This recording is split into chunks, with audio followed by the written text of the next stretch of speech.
Bureau website dealing with foreign trade. And year to date, Canada accounts for 16.2% of all of our trade, both exports and imports. China is at 14.2%, and all of the European nations singularly are in the single digits. Collectively are much more significant than that. I had run out actually to meet with the gentleman who's the chair of the Standing Committee on International Trade, who is a member of Parliament, Rob Merrifield from Canada.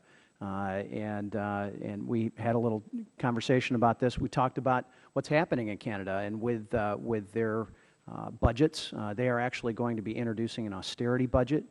They have lowered their tax rates. They believe that they are on firm ground, and certainly Prime Minister Harper, who has been here and in other places around the world, is looking for those trade partnerships. So we know that when we're talking about America, we're actually talking about an expanded North American envelope of influence, really, and Canada being so tied directly to Europe, they are also affected by that. And I wanted to talk a little bit about you were starting two things. You were starting to head down a path, and I believe we would run out of time, about the Brits separating their retail versus institutional spending, and you had said it's much more radical. I just wanted to give you a brief time to expand on that, and then I've got a very specific question as well. I'm not sure I can really do justice to their reform, but at broad outlines, what they propose to do over time is to separate the retail deposit-taking activities of their big banks, require them to be very substantially capitalized, and leave the wholesale parts of the banking system separately managed with less regulation. And they have to choose what's right for them. But I could not conceive of why we'd want to adopt that in the United States, because we just went through a crisis in 08 and 09 where it was caused significantly, not really by traditional banking activities, although a lot of banks took too much risk, but because of what happened in the wholesale markets, where there were much weaker capital requirements and much more funding risk. And it was that collapse of the shadow banking system in the United States, the broader wholesale system, that caused so much pressure, so much trauma, so much damage to the innocent here. Now, so I say this with respect to them, but theirs is a much more sweeping separation, and I do not think it makes sense for our country.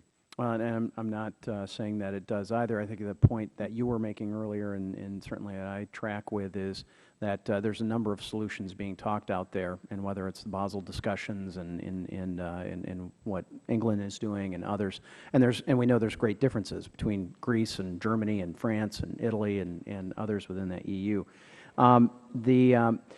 Very specifically, though, it been brought to my attention looking at our debt structure and looking at the British debt structure. There is a chart out there that I saw that indicated the amount of debt that Great Britain has and when that debt is coming up to be renewed. And they have much more effectively, in my mind, backloaded this. Their 10-year debt window is very different than our 10-year debt window. We have gotten, and maybe you have the exact figures, but it's somewhere around 60%, I believe, or 70% of our total debt that is going to be needing to get refinanced here in the next 36 months at historic, some would argue, artificially low interest rates. And what is going to happen with those? It seems to me we need to expand this out.